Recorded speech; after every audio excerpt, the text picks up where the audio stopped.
الحمد لله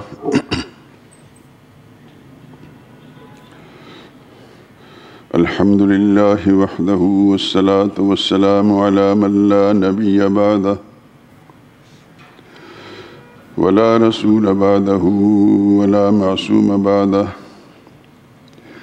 أما بعد فإن خير الحديث كتاب الله وخير الهدي هدي محمد صلى الله عليه وسلم وشر الأمور محدثاتها وكل محدثة بدعة وكل بدعة ضلالة وكل ضلالة في النار.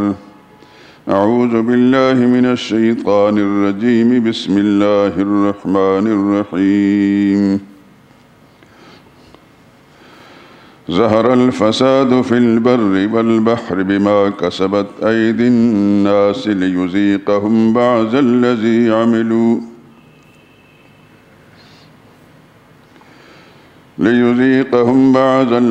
عملوا لعلهم يرجعون.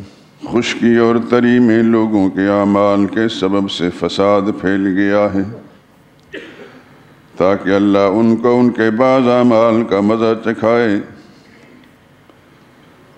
عجب نہیں کہ وہ باز آ جائیں. وقال اللہ تعالی فی مقام آخر وما أصابكم من مصيبة فبما كسبت أيديكم ويعفو عن كثير.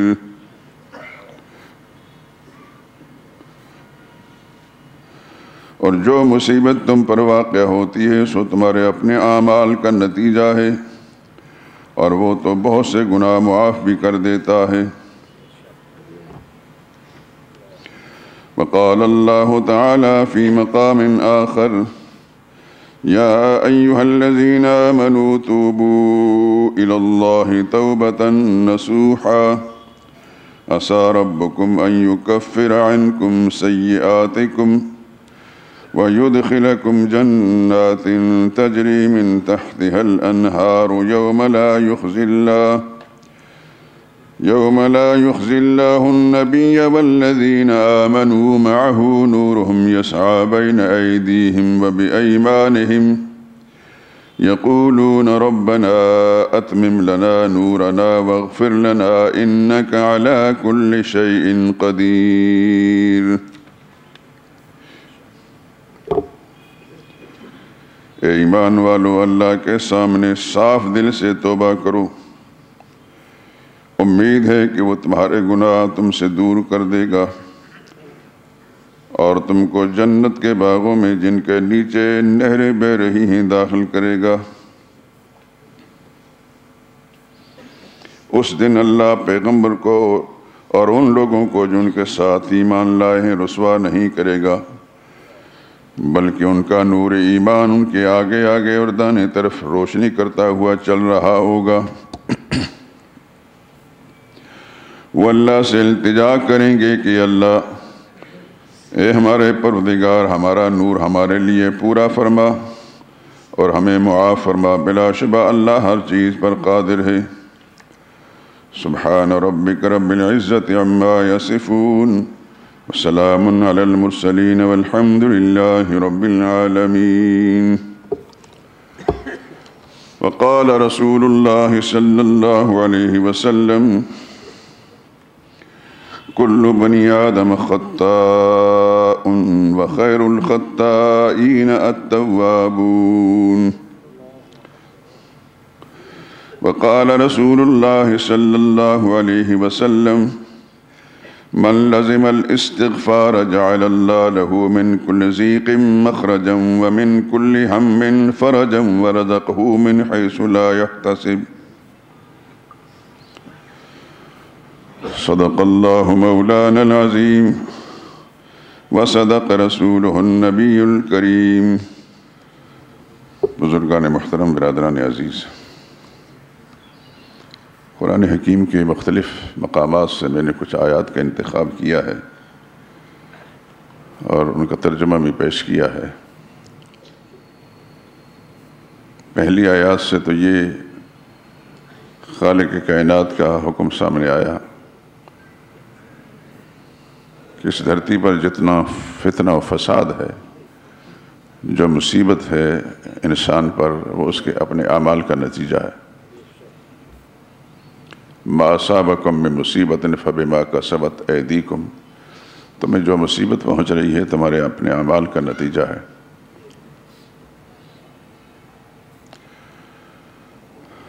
اور آخری آیت جو سورہ تحریم کی ہے، ایمان والو توبہ کرو خدا کے سامنے، امید ہے کہ اللہ تمہارے گناہوں کو معاف کر دیں گے۔ یہ بھی ارشاد فرمایا رسول اللہ صلی اللہ علیہ وسلم نے، کل بنی آدم خطاء وخیر الخطائین التوابون، ہر انسان، آدم کی اولاد میں ہر انسان گناہ گار ہے۔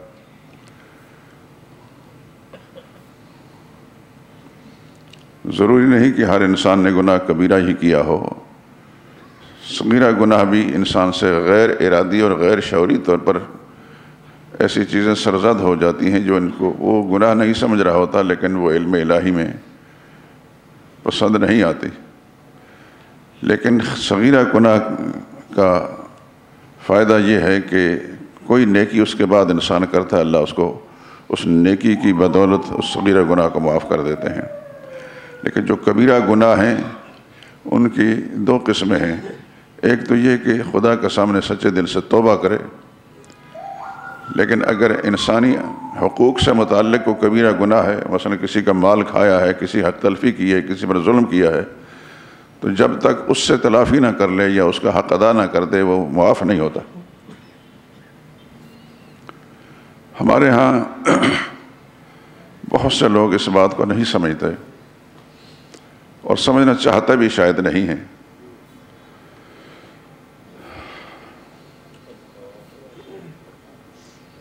بس یہ ذہن میں ہے کہ ہم مسلمان ہیں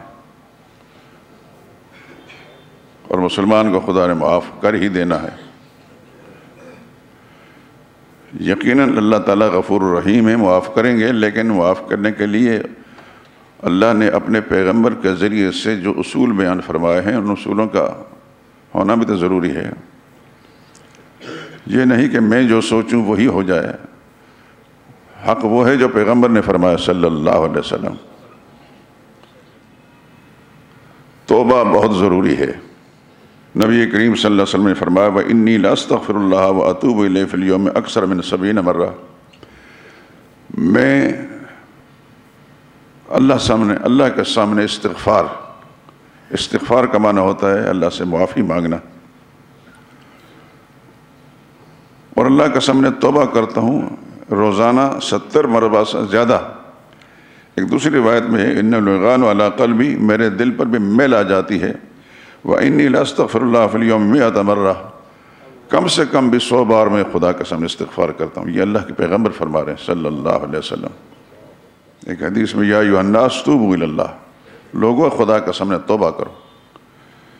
فإنی اتوب الیہ فی اليوم 100 مرہ، میں اللہ کے سامنے توبہ کرتا ہوں روزانہ کم سے کم 100 بار۔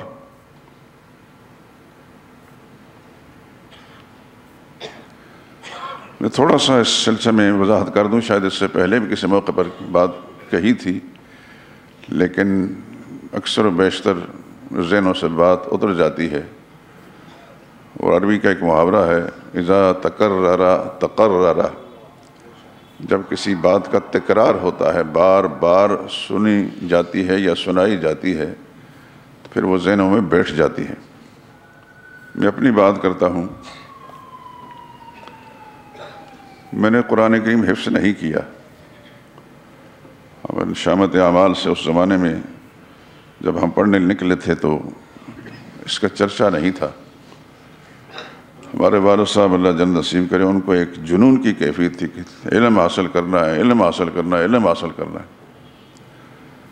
لوگوں نے مشورہ دیا کہ تمہارا یہ بیٹا ذہین بیٹا ہے، بہرحال دوسرے بھائیوں سے نسبتاً اللہ پاک نے ذہانت زیادہ دی تھی۔ ہمارے جو اسکول کے استاد تھے وہ بھی اور دیگر لوگ بھی، اس کو انگریزی پڑھائیں، اس کو انگریزی پڑھائیں، بڑا مال آئے گا، یہ آئے گا۔ ہمارے والد صاحب غصہ ہو جاتا ہے، مجھے دنیا کا مال نہیں چاہیے، مجھے یہ چاہیے کہ یہ خدا کا دین پڑھ لے بس۔ بہرحال اپنی سوچ بھی تقریباً ایسی ہی تھی جو میرے رب کی، میرے پروردگار نے میرے والد صاحب کے ذہن میں ڈالی تھی۔ خیر، اس کی وجہ سے اس زمانے میں ہمارے علاقے کے اندر حفظ کا چرچا نہیں تھا، کتابیں پڑھنے لگ گئے، لیکن بعد میں جب احساس ہوا تو پھر قرآن کریم کا کچھ حصہ یاد بھی کیا، اور ذہانت الحمدللہ اتنی تھی کہ 12 رکوع میں نے 4 گھنٹے میں یاد کیے تھے۔ میں بھی لاہور میں نہیں آیا تھا، پنڈی میں آیا تھا، تو ایک مدرسے کے اندر میں نے رمضان گزارا، تو وہاں ایک قاری صاحب تھے، پٹھان تھے، نام یاد نہیں، وہ 50-55 سال سے زیادہ عرصہ ہو گیا۔ ویسے میرے دل میں آیا میں سورہ کہف یاد کر لوں، تو انہوں نے پتہ نہیں کیا کہا، یاد کر لو گے؟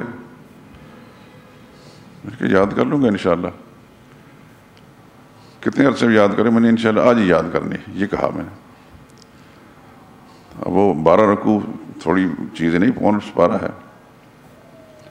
انہوں نے کہا ہم اور ہمارے اساتذہ نہیں یاد کر سکے تو تم کیسے یاد کرو گے؟ میں نے کہا میرا رب یاد کرائے گا۔ الحمدللہ 4 گھنٹے کے بعد میں نے ان کو وہ ساری سورہ سنا دی۔ اللہ کے میرے ذہن اتنا تیز تھا اس وقت۔ اب میں پچھتاتا ہوں کہ اس وقت میں چاہتا تھا 6 مہینے میں قرآن حفظ کر سکتا تھا، لیکن شامت اعمال سے نہیں کر سکا۔ خیر، اکثر حصہ قرآن کریم کا میں نے یاد بھی کیا ہے، لیکن میں جو بات کر رہا تھا کہ ذات تقرر، اساتذہ کی ابتدا میں نماز پڑھتے وہ جو صورتیں پڑھتے تھے نا، وہ بار بار کانوں سے ٹکراتی تھیں، وہ یاد ہو گئیں، وہ یاد کی نہیں۔ اپنے اساتذہ کی ابتدا میں جو نماز پڑھی ہے، اس نماز پڑھنے کی وجہ سے بہت سی صورتیں یاد ہو گئیں۔ تو میں اس لیے بات کر رہا ہوں کہ یہ مسئلہ میں پہلے بھی بیان کر چکا، لیکن وہ بات وہی ہے، تقرر، تکرار کی وجہ سے بات ذہن میں بیٹھ جاتی ہے۔ توبہ ہے کیا؟ کیا ہم زبانی طور پر کہیں یا اللہ توبہ ہے، میری توبہ ہے، بس توبہ ہو گئی؟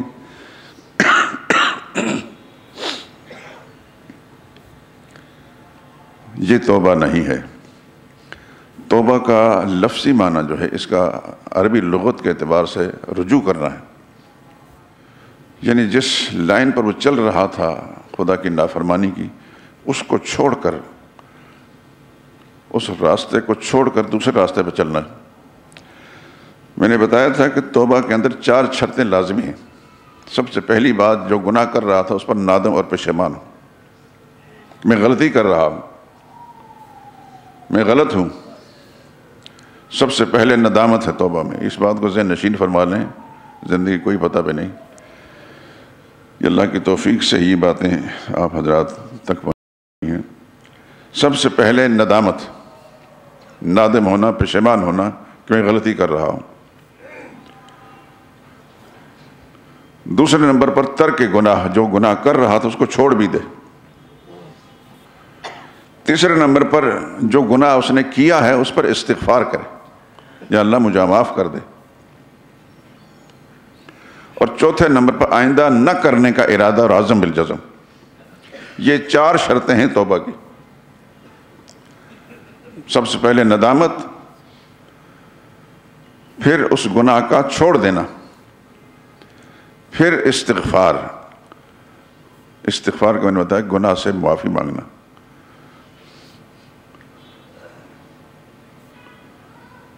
اور آئندہ نہ کرنے کا عزم بالجزم۔ یہ 4 شرطیں ہوں گی تو توبہ مکمل ہوگی۔ زبانی طور پر کہ توبہ ہے توبہ ہے توبہ ہے، ایسا نہیں ہوگی۔ وہ کسی شاعر نے کہا نا، توبہ کی پھر توبہ کی، پھر توبہ کر کے توڑ دی، توبہ کی پھر توبہ کی، پھر توبہ کر کے توڑ دی، تیری اس توبہ پہ توبہ توبہ توبہ کر اٹھی۔ یہ کوئی توبہ نہیں۔ میں نے عرض کیا نا کہ لفظی عربی لغت کے اعتبار سے توبہ کا معنی ہوتا ہے رجوع۔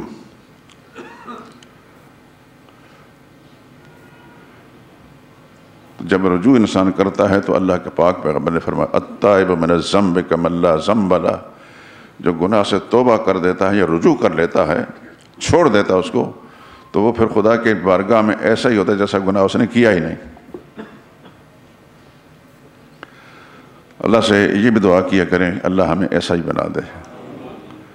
علماء سے ہم نے جب پڑھتے تھے تو یہ سنا کہ اللہ تعالیٰ کی مہربانیوں کا تذکرہ حدیث طیبہ میں یا قرآن کریم میں جہاں آئے تو استاد تو پڑھا رہا ہے لیکن سننے والا دل میں اس وقت دعا کرے یا اللہ مجھے ایسا ہی بنا دے۔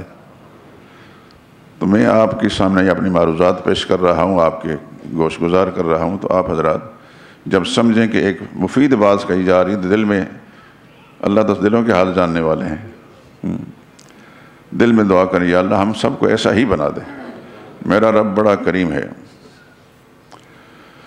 اللہ اکبر۔ حدیث میں آتا ہے ان ربکم حی کریم یستحیی من عبدہ اذا رفع یدیہ ان یردہما صفرا، تمہارا رب، تمہارا پروردگار، تمہارا پالنے والا بڑے حیا والا ہے، بڑے کرم والا ہے۔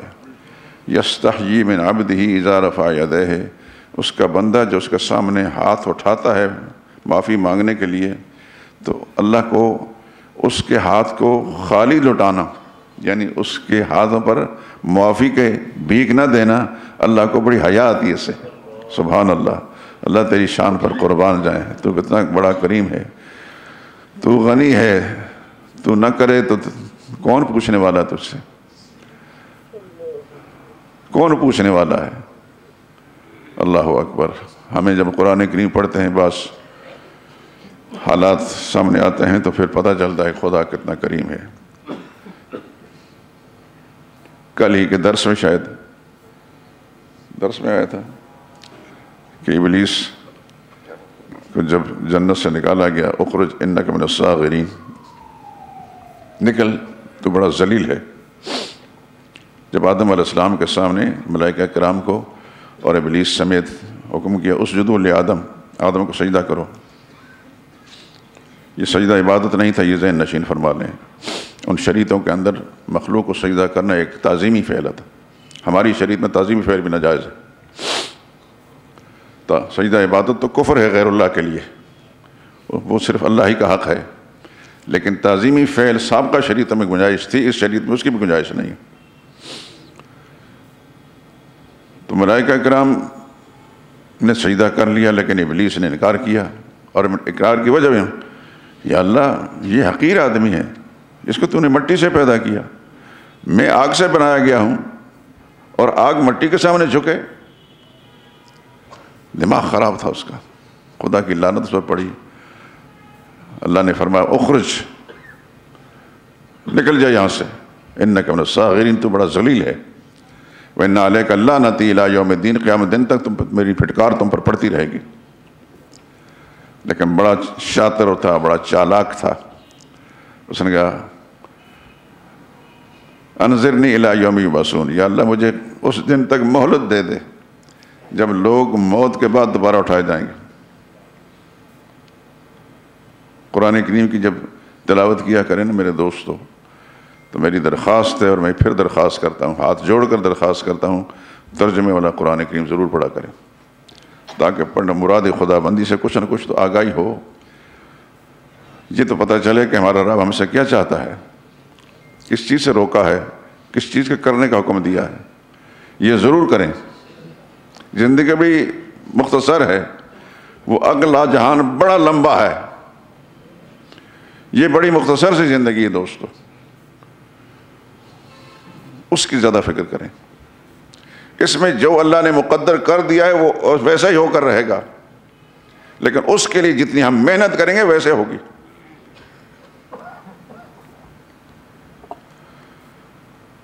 ابلیس کو جب اللہ نے فرمایا تم پر خدا میں لعنت ہے، نکل جائے یہاں سے، تو بڑا شاطر تھا، چالاک تھا، کہنا انظرنی الی یوم یبعثون، یا اللہ مجھے مہلت ملنی چاہیے۔ اس کو یہ پتا تھا کہ اللہ بڑے کریم ہیں، ان سے جو کچھ مانگا جائے، معافی نہیں مانگی اس نے کہ میں معافی مانگتا ہوں شاید اللہ پاک اس کو معاف کر دیں، لیکن علم الہی میں اس کے لیے مقدر نہیں تھا۔ تو اللہ نے فرمایا انک من المنظرین، تجھے مہلت مل گئی الی یوم الوقت المعلوم، لیکن جو تو چاہتا ہے ویسا نہیں ہوگا، جو میں چاہتا ہوں ویسا ہوگا۔ ابلیس بڑا شاطر تھا، وہ کہتا کہ میں موت سے بچوں. اللہ نے فرمایا موت سے نہیں بچے گا،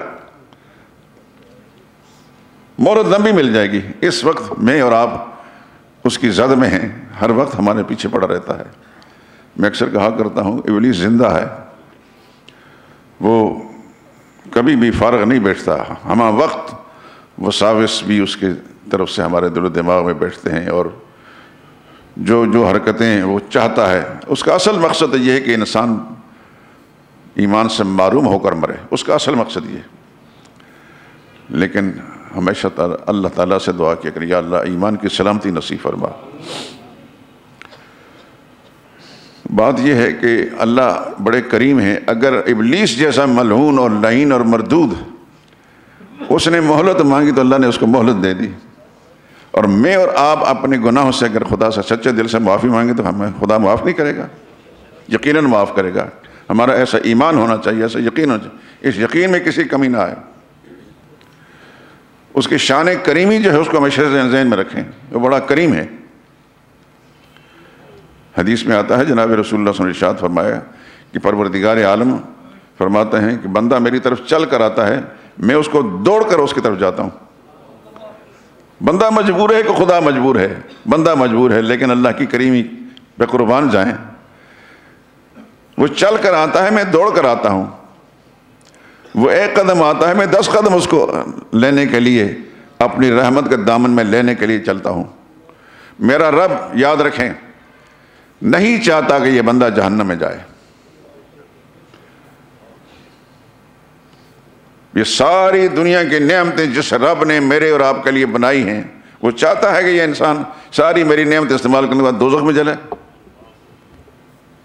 وہ نہیں چاہتا. یہ ہماری اپنی کم فہمیاں، نادانیاں ہیں، کم عقلیاں ہیں کہ خدا کی ساری مہربانیاں ہوتے ہوئے بھی اور رحمت کا دروازہ کھلا ہوتے ہوئے بھی ہم اس سے فائدہ نہیں اٹھاتے. یہ دیکھیے خدا نے سارا جہان میرے اور آپ کے لیے بنایا، زمین سے آسمان تک، مشرق سے مغرب تک، جو کچھ بھی ہے، جو نظر آتا ہے، جو تصور میں آتا ہے، یہ سب اللہ نے ہمارے لیے بنایا، کسی کے لیے نہیں بنایا. اس جہان سے، اس ساری دنیا کی نعمتوں سے کوئی اور مخلوق فائدہ نہیں اٹھا رہی، صرف انسان فائدہ اٹھا رہا ہے. زمین میں جتنی غذائی اجناس ہیں سب انسان فائدہ اٹھاتا ہے. پھل ہیں کہ پھول ہیں، غلہ ہے، انسان فائدہ اٹھا رہا ہے. درخت، جنگلات ہیں، انسان فائدہ اٹھا رہا ہے. سمندر اور دریا ہے، پانی ہے، انسان فائدہ اٹھا رہا ہے. چرند ہیں، پرند ہیں، سب انسان فائدہ اٹھا رہا ہے. گائے، بھینس، بھیڑیں، بکریاں، انسان ان کا گوشت بھی کھاتا ہے، دودھ بھی پیتا ہے. جس چیز کا آپ تصور کریں گے سب اللہ. والذی خلق لکم ما فی الارض جمیعا، قرآن میں ایک جملہ ہے، کل ہی ہمارے درس میں گزرا. وہ اللہ ہے جس نے زمین میں جو کچھ بھی تمہارے لیے بنایا ہے. اور انسان کو فرمایا ما خلقت الجن والانس الا لیعبدون، انسان کو میں نے اپنی بندگی کے لیے بنایا ہے. بندگی سے مراد یہ نہیں کہ ہر وقت ہم سجدہ ہی کرتے رہیں. بندگی سے مراد ہے کہ میرے حکم کی تعمیل، زندگی میرے حکم کو مطابق گزارے. کیا کرنا ہے اور کیا نہیں کرنا، یہ ہے بندگی. بندگی صرف رکوع سجدے کا نام نہیں، صرف روزے کا نام نہیں، صرف زکوٰۃ دینے کا نام نہیں، صرف حج اور طواف کا نام نہیں. زندگی کا ہر سانس اللہ کے حکم کے مطابق گزارنا، یہ بھی بندگی ہے. ایک آدمی مسجد کے اندر بیٹھا ہے، نماز کا وقت نہیں، نماز نہیں پڑھ رہا، لیکن اس کا دل و دماغ میں اللہ کی عظمت کا تصور موجود ہے. میں اللہ کے گھر میں آ کر بیٹھا ہوں، اس دھیان سے بیٹھا ہے. مسئلہ یہ ہے کہ وہ عبادت کے اندر بیٹھا ہے، حالانکہ نماز نہیں پڑھ رہا. لیکن ایک آدمی نماز پڑھ رہا ہے، اللہ کی عظمت نہیں بلکہ لوگوں کو دکھانے کے لیے پڑھ رہا ہے کہ لوگ مجھے نیک اور متقی پارساز سمجھیں.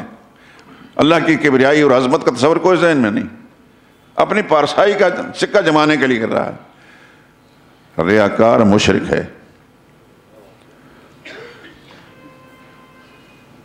وہ بدبخت ہے، رکوع سجدہ کرنے کے باوجود بھی بدبخت ہے. اور ایک آدمی جو رکوع سجدہ نہیں کر رہا لیکن اللہ کی عظمت اور کبریائی کا نقشہ دل میں دماغ بیٹھا ہے، اور اس کے گھر میں بیٹھا ہے کہ جب نماز کا وقت ہوگا، عبادت کا ہوگا میں اٹھوں گا، اسی دھیان میں بیٹھا ہے، یہ ذکر اذکار میں لگا ہے، وہ خدا کی عبادت کے اندر مصروف ہے۔ کوئی انسان میں اور آپ یا دنیا کا کوئی بڑے سے بڑا ولی میں کوئی عبادت بھی خدا کے شایان شان نہیں کر سکتا۔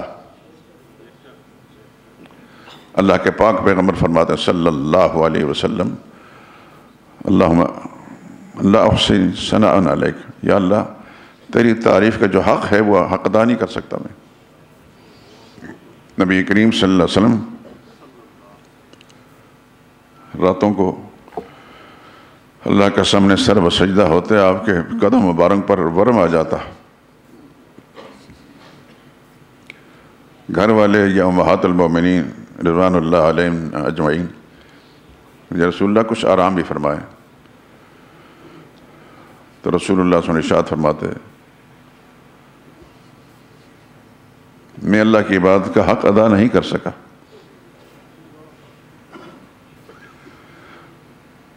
پیغمبر کا ایک سجدہ بھی ساری امت کا سب سجدوں سے بالا ہے،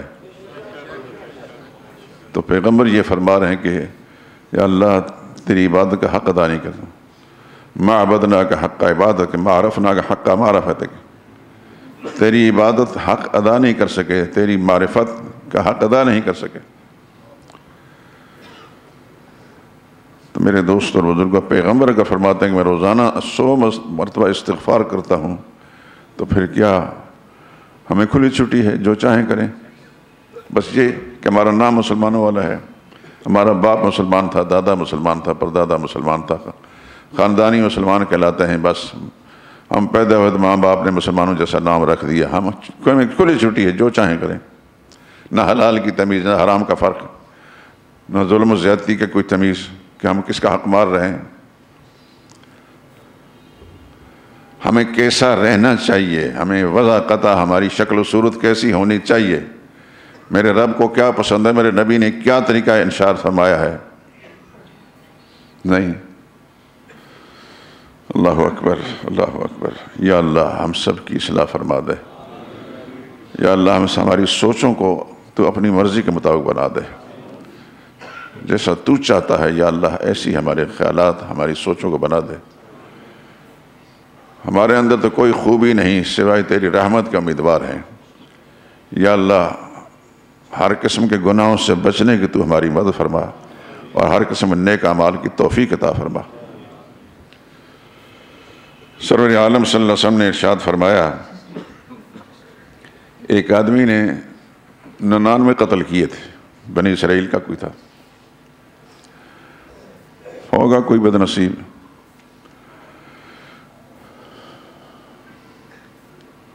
اللہ اکبر۔ کیسے لوگ ہوتے ہیں جو انسان کو قتل کر دیتے ہیں، اور اس وقت بھی اس چیز کی کمی نہیں ہے، بڑے ہی بدبخت، بڑے ہی بد نصیب لوگ۔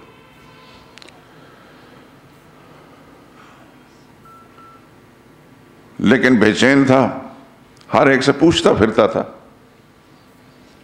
کہ کیا میرے گناہوں کی معافی کوئی شکل ہے؟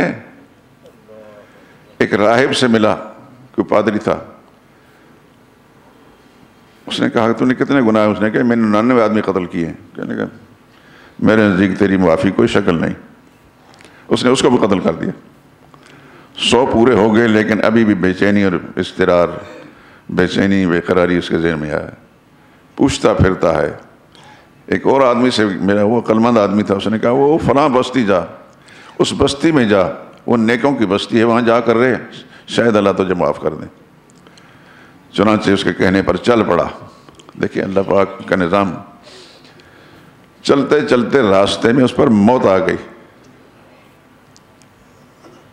اور اس نے جب گر رہا تھا تو اس طرف گرا جدھر جا رہا تھا۔ ملائکہ عذاب بھی آ گئے، ملائکہ رحمت بھی آ گئے۔ ملائکہ عذاب اس لیے آئے کہ اس نے 100 آدمی قتل کیے ہیں، ملائکہ رحمت اس لیے آئے کہ یہ توبہ کی طرف جا رہا تھا۔ اللہ اکبر۔ اللہ کریم اس کی شان پہ قربان جائے، اس نے زمین کو حکم دیا جدھر جا رہا ہے تو ذرا سمٹ جا، تھوڑی ہو جا، اور جدھر سے آ رہا ہے اس کو کہا تو لمبی ہو جا. اور فرشتوں کو، ملائکہ کرام کو حکم دیا کہ ناپو دونوں طرف سے زمین کو. اللہ اکبر. وہ ہم جب پڑھتے تھے تو ہمارے بزرگ فرمایا کرتے تھے رحمت حق بہانہ می جویت. اللہ کی رحمت بہانے تلاش کرتی ہے، بہانے کرنا چاہتے ہیں. رحمت حق بہانہ می جویت، پیسے نہیں چاہتے، وہ بہانے چاہتے ہیں، دولت نہیں چاہتے. زمین کو حکم دیا کہ تو ادھر سے مختصر ہو جا، ادھر سے لمبی ہو جا. فرشتوں کا ہاتھ تم دونوں طرف سے ناپو. جب ناپا گیا تو ایک بالشت اس طرف کم نکلی جدھر جا رہا تھا. اللہ پاک نے اس کو معاف کر دیا.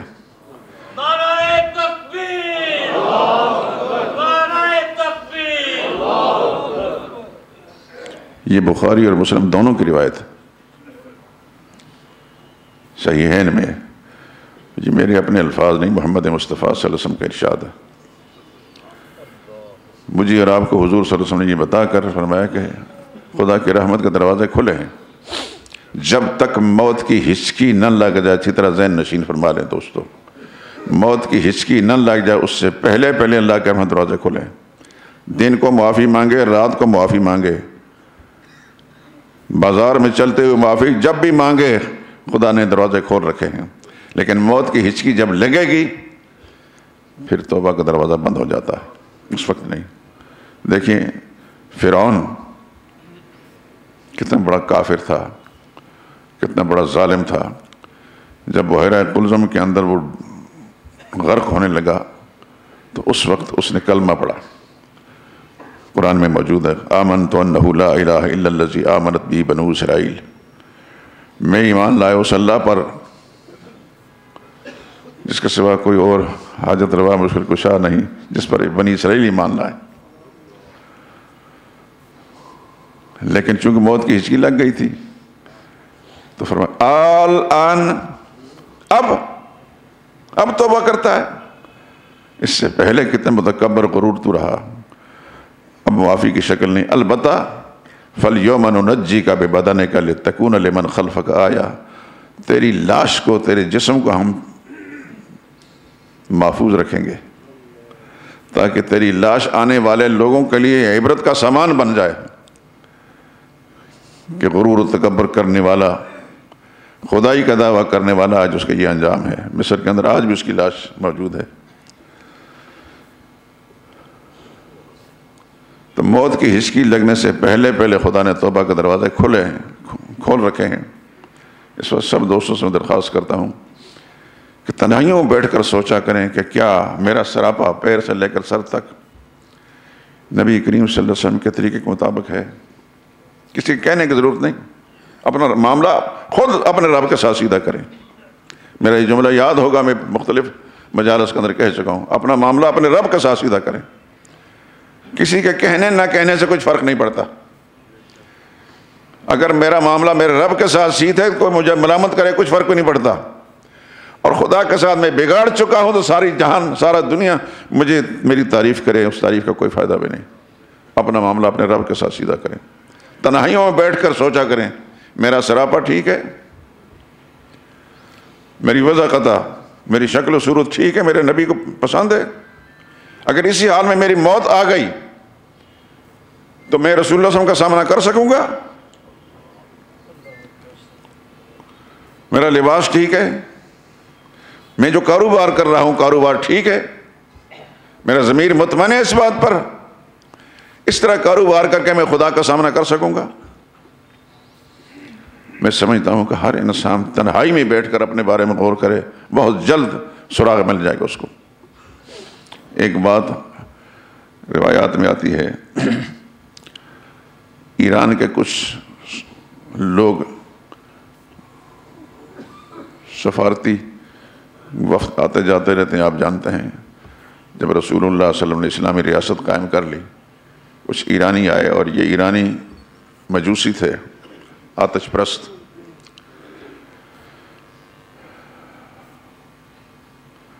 اور مجوسی ان کی داڑیاں نہیں ہوتی.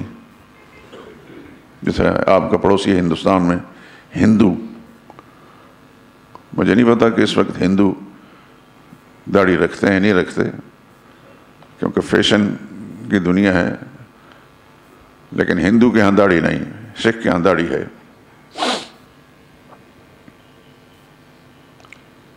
عیسائیوں اور یہودیوں کے اندر بھی داڑھی ہے، ویسے کوئی عیسائی منڈوا دے اس کی بدنصیبی۔ آپ نے یہودیوں کو دیکھا ہوگا، وہاں جا کر نہیں دیکھا، میڈیا کے ذریعے دیکھا ہوگا، یہودی پوری داڑھی رکھتے ہیں۔ وہ جب آئے داڑھی منڈے تھے تو رسول اللہ صلی اللہ علیہ وسلم کے سامنے پہنچے تو حضور صلی اللہ علیہ وسلم کی نگاہ مبارک ان کو پڑی، ایک دم حضور نے اپنا رخ مبارک پھیر لیا، تو ساتھ ہی یہ فرمایا حضور نے، یہ شکل جو تم لے کر آئے ہو، یہ کس نے ایسا کرنے کو تمہیں کہا ہے؟ تو کہنے لگے امرنا ربنا، ہمارا آقا یعنی کسریٰ جو حکمران تھا، اس نے حکم دیا کہ ہم ایسے رہیں۔ نبی کریم صلی اللہ علیہ وسلم نے ان سے ملنے سے انکار کر دیا اور فرمایا میرے رب نے مجھے داڑھی رکھنے کا حکم دیا۔ میں یہ بات آپ حضرات پر تنقید کے لیے نہیں، آپ سارے میرے دوست ہیں، محبوب ہیں، خدا گواہ ہے میں آپ سے محبت رکھتا ہوں۔ آپ دوسری جگہوں کو چھوڑ کر یہاں تشریف لائے ہیں، آپ نماز کہیں بھی پڑھ سکتے تھے، لیکن میں چاہتا ہوں کہ آپ اب اللہ کے محبوب بن کر جائیں۔ جانا تو ہے ہم نے، باری باری جانا ہے، لیکن آپ خدا کے سامنے جائیں تو پھر آپ کا فرشتے استقبال کریں۔ ایسا نہ ہو کہ وہاں یہ کہا جائے کہ تمہیں اپنے نبی کی شکل کیوں نہیں پسند تھی، تو پھر اس وقت بڑی ندامت ہوگی۔ اگر ہم واپس آنا چاہیں واپسی نہیں ہوگی، یہ یاد رکھیں، واپسی نہیں ہوگی۔ اس لیے میری درخواست ہے، حکم نہیں دے سکتا، میں درخواست کرتا ہوں، کوشش کریں، آپ کے عقیدے ماشاءاللہ ٹھیک ہیں تو اپنی وضع قطع بھی ٹھیک رکھیں۔ انشاءاللہ آپ کا ضمیر بھی مطمئن ہوگا اور خدا کے سامنے میں سرخرو ہو کر جائیں گے۔ تو اپنے معاملے کو اپنے رب کے ساتھ سیدھا کریں۔ سرور عالم صلی اللہ علیہ وسلم نے ارشاد فرمایا اللہ اشد فرحا بتوبۃ عبدہ حین یتوب الیہ من احدکم، اپنے بندے کی توبہ سے خدا اتنا خوش ہوتے ہیں۔ ایک مثال دے کر رسول اللہ نے ارشاد فرمایا کہ ایک آدمی کہیں سفر پہ جا رہا تھا کہ جانور پر اپنے کھانے پینے کا، گھوڑے پر کھانے پینے کا سامان رکھا ہوا جا رہا تھا اور لق و دق صحرا ہے، کوئی دور دور تک آبادی کا نشان نہیں۔ اتفاق سے چلتے چلتے تھک گیا تو ایک درخت کے نیچے خود لیٹ گیا اپنے گھوڑے کو باندھ کر، اٹھ کر چلوں گا۔ اللہ کا کرنا دیکھیں، یہ شاید ہمارے لیے، میرے اور آپ کے لیے سامان تھا عبرت کا۔ جب اٹھا وہ، اس کو بھوک بھی لگی، دیکھا تو گھوڑا نہیں، کھانے پینے کے سامان سمیت غائب۔ دور دور تک بھاگا دوڑا، کچھ پتہ نہ چلا، مایوس ہو گیا کہ اب تو شاید نہ ملے، آ کر اسی جگہ لیٹ گیا۔ تھوڑی دیر کے بعد آنکھ کھلی تو وہ گھوڑا اپنے سامان سمیت وہاں موجود تھا۔ میرا رب تو کہ اتنا خوش ہوا، حضور صلی اللہ علیہ وسلم مثال دی کہ جس طرح اس آدمی کو مایوسی کے عالم کے اندر اپنے گھوڑا بھی مل گیا اور کھانے پینے سامان مل گیا، اس کو جتنی خوشی ہوتی ہے اللہ کو اپنے گناہگار بندے کی توبہ سے اس سے زیادہ خوشی ہوتی ہے۔ اور حضور نے فرمایا کہ وہ آدمی اپنی خوشی کے عالم کے اندر جلد بازی میں کہے کہ یا اللہ تو میرا بندہ اور میں تیرا رب ہوں، یعنی غلطی کر گیا ہو، لیکن اللہ نے اس کو بھی معاف کر دیا کہ اس وقت جس کے مایوسی کیفیت سے نکل کر آ کر یہ باتیں کر رہا ہے، جان بوجھ کر نہیں کر رہا۔ اللہ بڑا کریم ہے میرے دوستو، اللہ بڑا کریم ہے، اس کی شان کریمی پر قربان جائیں، اور اللہ تعالی ہم سب کو، مجھے اور آپ کو، اس کی شان کریمی سے نفع رساں ہونے کی توفیق عطا فرمائے۔ لیکن یہ بھی کہ یا اللہ ہماری ایسی طبیعت بنا دے، ہمارا مزاج ایسا بنا دے کہ ہم ہر معاملے میں تیرا حکم سامنے رکھیں، تیرے نبی کی تعلیمات کو سامنے رکھیں صلی اللہ علیہ وسلم۔ اس وقت میرے دوست اور بزرگوں، جو ہماری کیفیت ہے پورے ملک کی، شاید پوری دنیا میں کسی کی نہیں ہوگی، پوری دنیا میں کسی کی نہیں ہوگی۔ یہ سب ہمارے اعمال کا نتیجہ ہے۔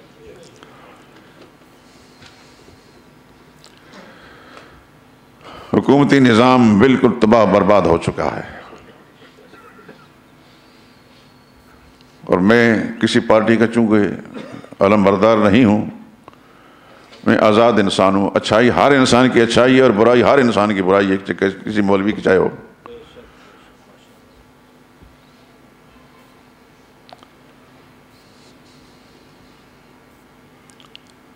یہ جتنے لوگ برسر اقتدار ہیں یا تھے، ان کی جائیدادیں بھی باہر ہیں، سب کچھ باہر ہے. خدا نہ خواستہ، خدا نہ خواستہ، خدا نہ خواستہ بہت برا وقت آ جاتا ہے، چلے جائیں گے. یہ میں اور آپ یہیں رہیں گے، یہیں پیدا ہو گئے، یہیں مرنا ہے ہم نے. ہمارا کیا حال ہوگا، ہمارے نسلوں کا کیا حال ہوگا، یہ رب ہی جانتا ہے. میں پہلی آیات جو پڑھ، ظہر الفساد فی البر والبحر بما کسبت ایدی الناس، زمین خشکی طریق کے اندر جو فتنہ فساد پھیل چکا ہے، یہ انسانی اعمال کا نتیجہ ہے. میں پچھلے بیانات کے اندر عرض کر چکا ہوں، یہ کچھ عرصہ پہلے جو سیلاب آیا، پورے ملک کا کوئی ایک کونا بھی محفوظ نہیں رہا، اور سندھ میں ابھی تک بہت سارے علاقوں کے اندر وہ پانی کھڑا ہے، نکلا نہیں. شاید یہی حال پنجاب کا بھی ہو. آنے والی جو فصلیں ہیں وہ ایک زرعی ملک ہے، ایک زرعی ملک بنیادی طور پر غذائی اجناس انسان کی پہنچ سے دور ہو چکی ہیں. میں بھی زمین پر بسنے والا ایک ادنا سا انسان ہوں، مجھے پتا ہے کہ بازار کے اندر چیزوں کے ریٹ کیا ہیں. ہماری پہنچ سے بالا ہے میرے دوستو. ہر انسان کا یہ معاملہ ہے، یہ سب ہمارے اعمال کا نتیجہ ہے. ہندوستان میں یہ سیلاب کیوں نہیں، ایران میں ایسا سیلاب کیوں نہیں، افغانستان میں ایسا سیلاب کیوں نہیں؟ پاکستان کا انتخاب کیا پاکستانی قوم کی بدعمالیوں کا نتیجہ ہے. ہر فرد اپنے اپنے دائرہ اختیار کے اندر خدا کا نافرمان، جس کا دائرہ اختیار زیادہ ہے اوپر کا، وہ خدا کا زیادہ نافرمان ہے. یہ سیاسی جو وڈیرے ہیں، یہ ایک دوسرے کی ٹانگیں کھینچ رہے ہیں. ان کو نہ میرا خیال ہے نہ آپ کا خیال ہے، ان کو کچھ بھی ہمارا خیال نہیں. پیاز اگر 1000 روپے کلو بھی ہو جائے، ان کو کیا فرق پڑتا ہے؟ یہ تو چھوٹا طبقہ، تنخواہ دار طبقہ، اس سے پوچھیں کیا گزر رہی ہے تم. ان کو ذرا برابر فرق بھی نہیں پڑتا، ذرا برابر بھی بے چین نہیں ہو رہا کہ ہمارے زیر نگرانی جتنا میں عوام الناس ان کی کیا گزر رہی ہے. کتنی تعداد کے اندر لوگ، خاندان خودکشی کر رہے ہیں. کبھی ایسا سنا تھا، آپ نے سوچ سکتے ہیں کہ کوئی باپ جو ہے اپنے چھوٹی چھوٹی بچیوں کو زہر دے کر پھر خود بھی زہر کھا لے. کوئی ماں اپنی چھوٹی سی بچیوں کو نہر میں پھینک دے، خود بھی نہر میں چھلانگ لگا دے. یہ ہمارے اعمال کا نتیجہ تو ہے، لیکن یہ عذاب خدا کا جو ہمارے پورے آگے پیچھے آیا ہے، اس کا نتیجہ بھی ہے. اللہ کے اس عذاب سے استغفار کریں، یا اللہ اس عذاب سے نجات عطا فرما. ہمارے گناہوں کی شامت سے یہ سب کچھ ہو رہا ہے. یا اللہ ہمارے گناہ معاف کر دے، ہم معافی مانگتے ہیں. لیکن یہ بھی سوچیں کہ کون مفید ہے اور کون مفید نہیں. وہ انسان بڑا نادان ہے جو بار بار تلخ تجربے سے گزرتا ہے اور پھر اسی پر چلتا ہے. یہ دعا کریں کہ جتنے لوگ اس ملک میں برسر اقتدار آئیں، یا اللہ ان سب سے نجات عطا فرما. نئے سرے سے کوئی بہتر افراد کھڑا کر دے. تو قادر مطلق ہے. اس معاشرے کے اندر بے شمار انسان ہیں، ہم نہیں جانتا، تو جانتا ہے. کون مفید ثابت ہو سکتا آنے والے زمانے میں؟ یا اللہ ایسا لوگوں کو زمان میں اقتدار دے دے، اور اس سے پہلے جتنے بھی، یا اللہ ان سب سے نجات عطا فرما. میں کسی پارٹی کا جھنڈا اٹھانے والا نہیں، میں تو ایک معاشرے کا ادنا سا انسان ہوں. خدا نے دین کے کام میں مجھے لگا دیے جتنی اس کی توفیق کرتا ہوں. لیکن جو ہمارے اوپر مشکلات آ رہی ہیں، آپ حضرات درجہ بدرجہ بہتر جانتے ہیں جس پر جو مشکل ہے. میں اپنی مشکل کو سمجھتا ہوں میرے دوستو. ہم کس سے جا کر درخواست کریں؟ اللہ ہی سے درخواست کرتے ہیں، یا اللہ ہمارے حالات کو بہتر کر دے. اس لیے میں درخواست کروں گا کہ الیکشن، اس سے پہلے تو سلیکشن ہی ہوتے رہے. یہ نام بس مقتدر قوتیں جو ہیں پسندیدہ لوگوں کو اوپر لاتی. کچھ لوگ ہیں اقتدار والے، کچھ لوگ ہیں حکومت والے۔ اقتدار والے حکومت میں اس کو لاتے ہیں جو ان کے پسندیدہ ہوتا ہے۔ اس بات کو اچھی طرح ذہن نشین فرما رہے ہیں۔ اللہ نے ہمیں معاشرے کے ادنا لوگوں میں سے ہیں، لیکن اتنی عقل دی ہے۔ اللہ تعالیٰ سے دعا کریں، خدا قادر مطلق ہے، بری سوچ رکھنے والوں کو خدا ناکام کر دے گا اور اچھی سوچنے والوں کو خدا کامیاب کر دے گا، لیکن خدا سے مانگیں تو صحیح۔ اکبر الہآبادی نے کہا خدا سے مانگ جو کچھ مانگ نہ ہو اے اکبر، یہی وہ در ہے کہ ذلت نہیں سوال کے بعد۔ بہرحال میرے دوستوں، میں کس حد تک آپ کی سمع خراشی کروں گا، خدا سے توبہ کرنے کی، استغفار کی ضرورت ہے۔ میں نے اس لیے یہ مضمون کا انتخاب کیا۔ اللہ سے دعا کریں خدا بند قدوس اس کہنے کو، اس سننے کو قبول فرما لے، اللہ ہمارے حالات کو بہتر فرما دے۔ وآخر دعوانا الحمدللہ رب العالمین۔